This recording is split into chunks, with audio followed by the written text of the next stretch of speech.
सर्व दुख मलीमसे नाना विध शरीरस्था यनंता जीवराशया जायन्ते च म्रियन्ते च तेषामन्तो न विद्यते।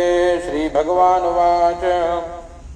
तो गरुड़ जी ने पूछा कि भगवान से, हे दया सिंधु, मैंने सुना है कि अज्ञान के कारण प्राणियों का जन्म मरण होता रहता है। अब मैं सनातन रूपी मोक्ष के उपाय को सुनना चाहता हूँ, जिससे जीव की मुक्ति हो जाए। मृत्यु और जन्म ये शाश्वत है, सबकी मृत्यु होनी है। कब होनी है तो ये वो निश्चित नहीं है, पर मृत्यु निश्चित है। जैसे कि श्रीमद् भागवत महापुराण के बारे में आपने श्रवण किया है कि श्री सुखदेव जी महाराज, कहते सुखदेव जी महाराज परीक्षित जी महाराज को कथा सुना रहे हैं। क्या कथा सुना रहे हैं? श्रीमद् भागवत महापुराण की कथा। और महापुराण की कथा श्रवण करे परीक्षित जी ने। क्यों? क्योंकि उनको पता था कि 7 दिन बाद तक्षक आएगा, काटेगा और उनकी मृत्यु हो जाएगी। तो इसीलिए क्या कहा कि भैया श्रीमद् भागवत श्रवण करके मुक्त हो जाया जाए। तो पूरी कथा सुनाने के बाद सुखदेव जी महाराज कहते हैं, त्वं तो राजन मर्ष्येति पशु पक्षी पशु बुद्धि मिमाम जहि। कि हे राजन, तुम मरोगे, ये पशु बुद्धि है, इसको त्याग दो, है ना। तुम्हारी मृत्यु नहीं होगी। किसकी मृत्यु होगी? कहते हैं शरीर जन्मा था, शरीर मर जाएगा।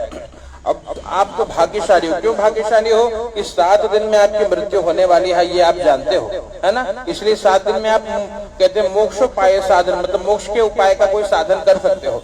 हम लोग तो इस आशा में रहते हैं कि कभी मरे ही ना, और मृत्यु आने पर सोचते हैं कि भैया मृत्यु तो अचानक चली आएगी। लेकिन राजा, आप भाग्यशाली हो। तो इसीलिए कि आप मर जाओगे, ये पशु बुद्धि त्याग दीजिए। पशु बुद्धि इमाम जही, क्या करिए कि भैया 7 दिन का समय है, भजन करिए, शरीर को त्याग करके। कहते भैया वासांस जीर्णानि यथा विहाय।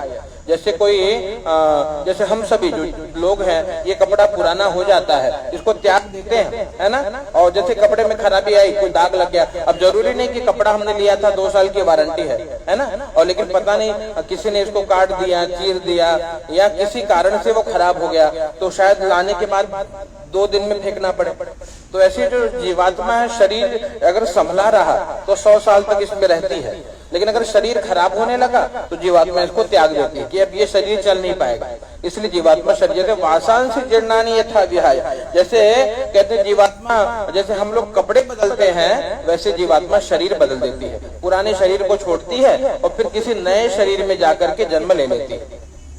तो इसलिए गरुड़ जी ने पूछा कि मृत्यु तो, जन्म मृत्यु तो निश्चित है भगवान, जन्म मृत्यु होना है, लेकिन मोक्षोपाय, कहते मोक्ष के कोई उपाय का साधन यदि आप जानते हो तो बता दीजिए। भगवान ने बता दिया, शुणुता च प्रवक्ष्यामि यन्मां त्वं परिपृच्छते यस्य श्रवण मात्रेण संसारात् मुच्यते नरः। तो गरुड़ जी ने जब पूछा कि भगवान 84 लाख योनि में शरीर भटकता है, नाना प्रकार की योनियों में अनंत जीव राशि, अनंत शरीर है, वो जो उत्पन्न होते, कोई जन्म लेता है कि मृत्यु होती, जन्म मरण के चक्कर में सभी भटकते हैं और उसमें दुख भोगते हैं, अनेक प्रकार के दुख भोगते हैं। फिर भी कोई, सब चाहते तो है सुखी रहे, लेकिन कोई सुखी हो नहीं पाता। इसलिए हे भगवान उपाय तो बताइए जिससे सब मुक्त हो जाए। इस 84 लाख, देखिए हम लोग मनुष्य बने हैं, मनुष्य का शरीर त्यागने के बाद फिर 84 लाख शरीर है अपने कर्म के अनुसार, है ना। जिसमें कुकर, शुकर, मच्छर, जैसे आपने गरुड़ पुराण में श्रवण किया है ना, कि जो कर्म करिए और क्या बनिए। तो इस प्रकार से शरीर मिलता रहता है। तो अब ऐसा उपाय बता दीजिए कि ये भटकना न पड़े, हम सीधा मुक्त हो जाए। कोई उपाय है तो बताइए। भगवान एक उपाय बता देते हैं, शुणुतार्च प्रवक्ष्यामि यन्मां त्वं परिपृच्छति। मैं आपको वो उपाय बताऊंगा जिसके द्वारा आप मुक्त हो जाओगे।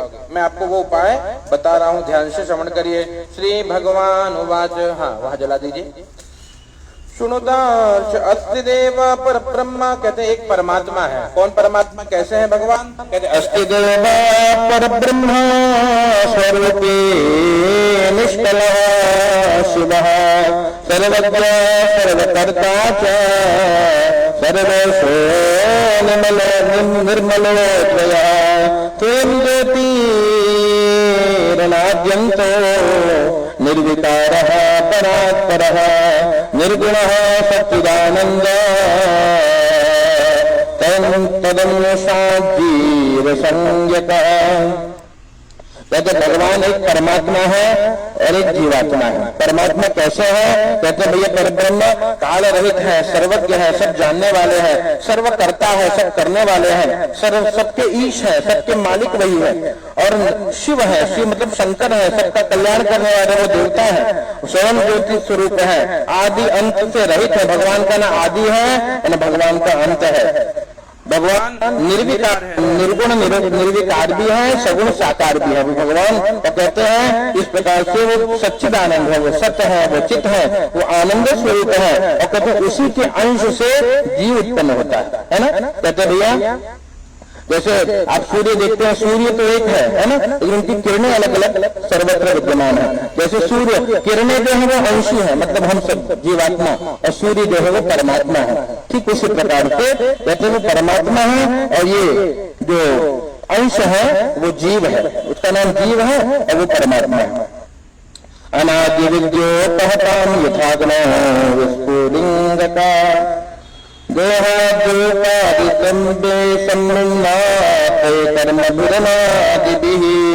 जिस प्रकार अग्नि से चिंगारी निकलती है उस प्रकार अनादि के फेर में पड़कर शरीर आदि द्वारा उपाधि से जीव अलग होता है। जैसे अग्नि से चिंगारी निकलती है वैसे जीव परमात्मा से वो आत्मा अलग होने लगती है।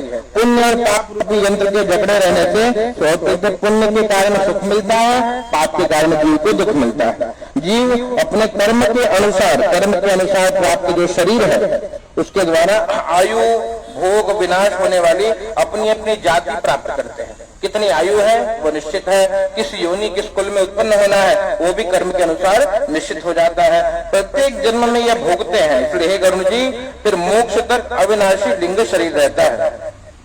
तो स्थावरा त्रिमयश्चाजा पक्षिणा पशवो नरा, कहते स्थावर की पक्षी धार्मिक नर देवता सभी चाहते हैं कि मुक्त हो जाए, मोक्ष की कामना करते हैं और क्रम के अनुसार वो स्वेदज बनते हैं, अंडज बनते हैं। स्वेदज मतलब जो पसीने से उत्पन्न होने वाला जीव है, अंडज मतलब जो अंडे से उत्पन्न होने वाला जीव है। इस प्रकार से उद्भिद जराजु 4 प्रकार के जीव हजारों बार शरीर को धारण करते हैं, जन्मते हैं, मरते हैं और अपने पुण्य प्रभाव जब अनेक पुण्य होता है तब कहते हैं भैया मनुष्य शरीर को प्राप्त करते हैं और ज्ञान प्राप्त करके तब मुक्त हो जाते हैं। कहते हैं बड़े भाग मानुष तन पावा सुर दुर्लभ सद ग्रंथ निगावा।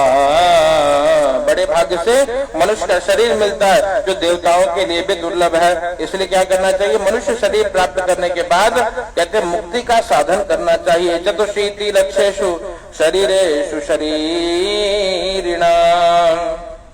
84 लाख योनियों में जीवों को जन्म धारण करना पड़ता है। मनुष्य योनि के बिना अन्य योनि में तत्व ज्ञान, कहते अन्य योनि को तत्व ज्ञान नहीं है, मनुष्य तत्व ज्ञानी है।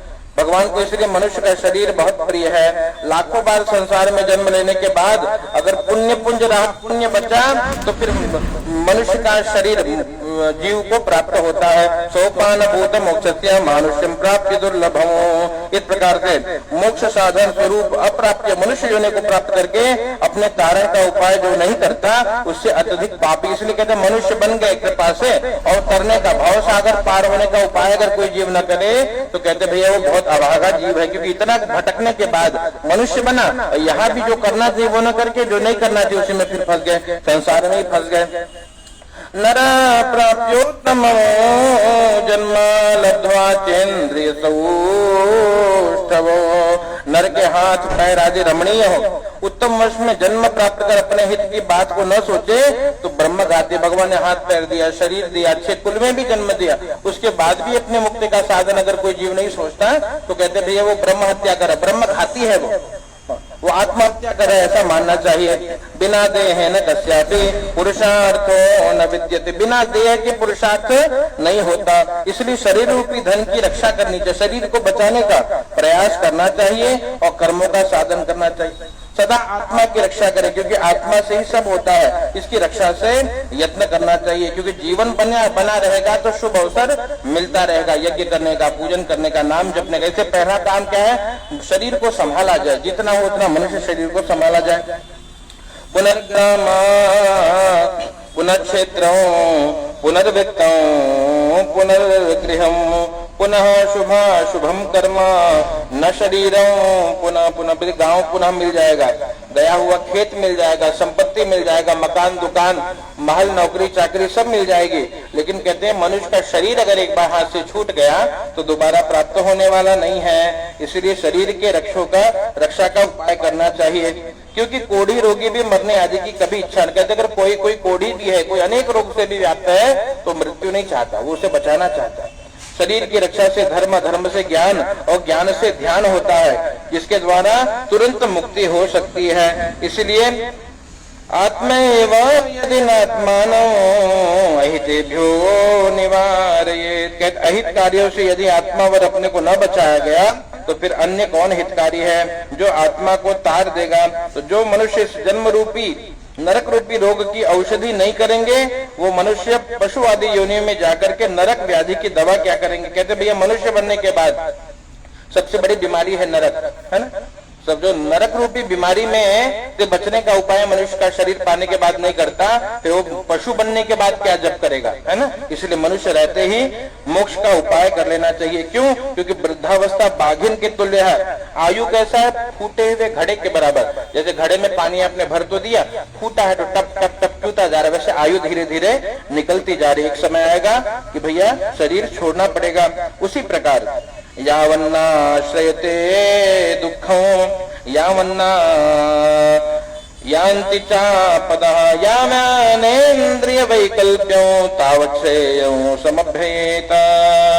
इसलिए शरीर के रहते शरीर में अगर विकार नहीं लगा, शरीर में अगर कोई बीमारी नहीं लगी है, उसके पूर्व ही कर्म का अभ्यास करिए, तत्व का अभ्यास करिए। कहते हैं जो व्यक्ति आग लगने पे कुआं खोदता है उसे बेवकूफ कहते हैं, है ना। इसलिए आग लगने के पहले ही कुआं खोद करके जल की व्यवस्था कर लेनी चाहिए। शरीर खराब होने के बाद वृद्धावस्था आने पे भजन करेंगे जो ऐसा सोचते हैं, कहते हैं जरूरी नहीं कि आप वृद्धावस्था देख ही पाओ, है ना। किसने क्या देखा है, समय कब आ जाए वो कहा नहीं जा सकता। आएगा जब रे बुलावा हरि का और छोड़ के सब कुछ जाना पड़ेगा। जब बुलावा आ जाएगा, कहते समय पूरा हो गया, शरीर को त्यागना पड़ेगा। और क्या साथ जाएगा अपने?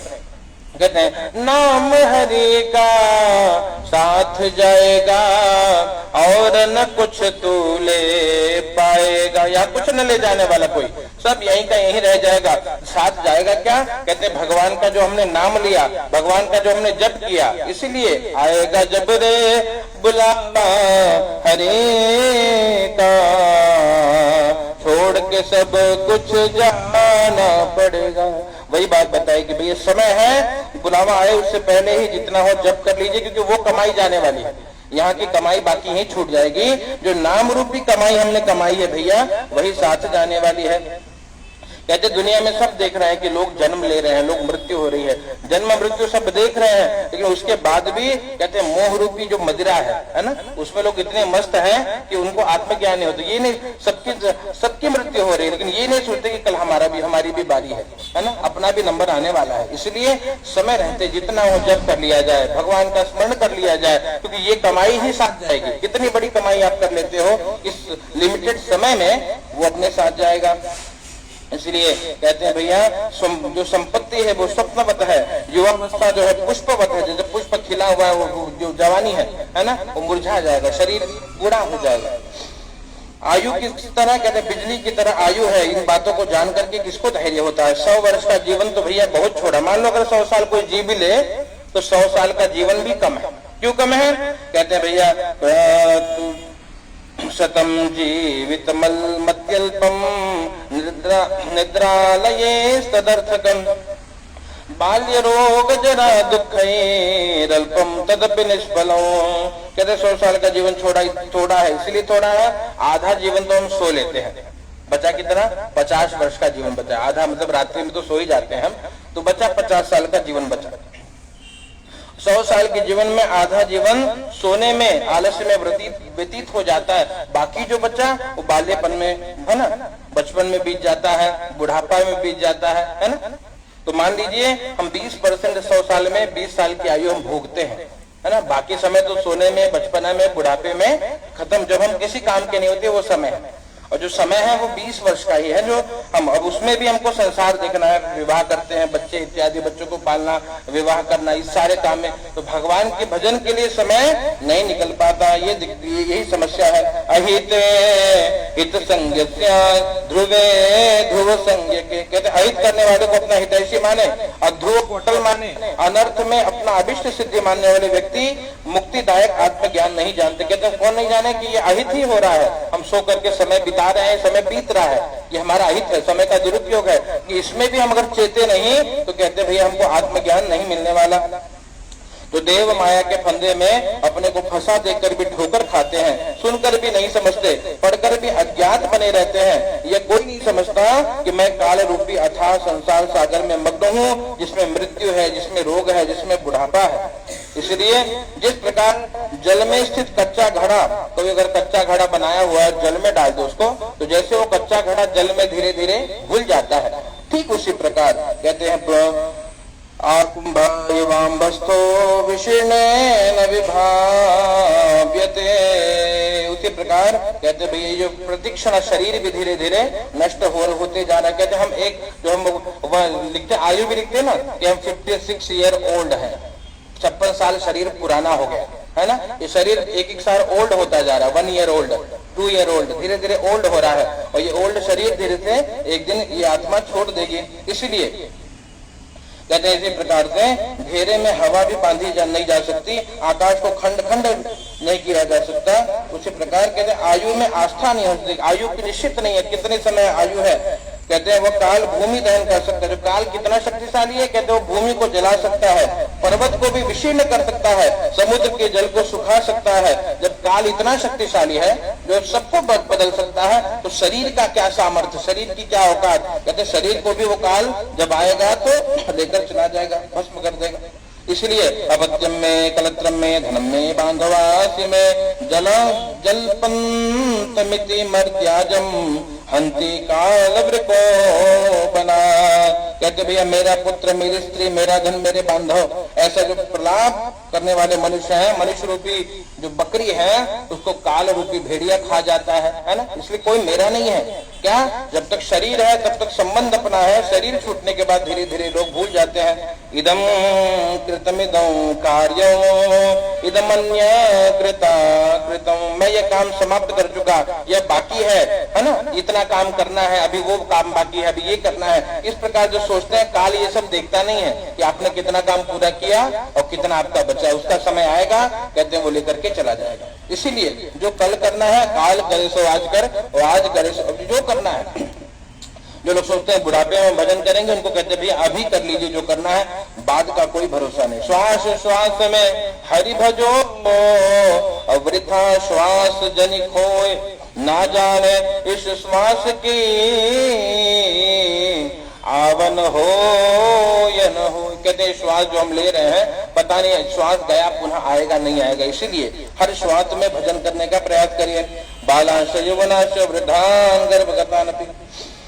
तो इस प्रकार से कहते भैया ये जगत ही ऐसा है, बालक, जवान, बुढ़ा, गर्भस्थ, जो भी चाहे, मृत्यु आएगा तो बच्चे को भी नहीं देखती कि भैया अभी तो ये जन्म लिया, इसको छोड़ दे। मृत्यु आएगा बच्चे को लेकर चला जाएगा, तो वो किसी को देखता नहीं। ये संसार दुख का खजाना है। जो इसके प्रपंच में रहते हैं वो दुखी रहते हैं। जिसने संसार का त्याग किया, कहते वही सुखी है। देहास मंद्रवनिद्या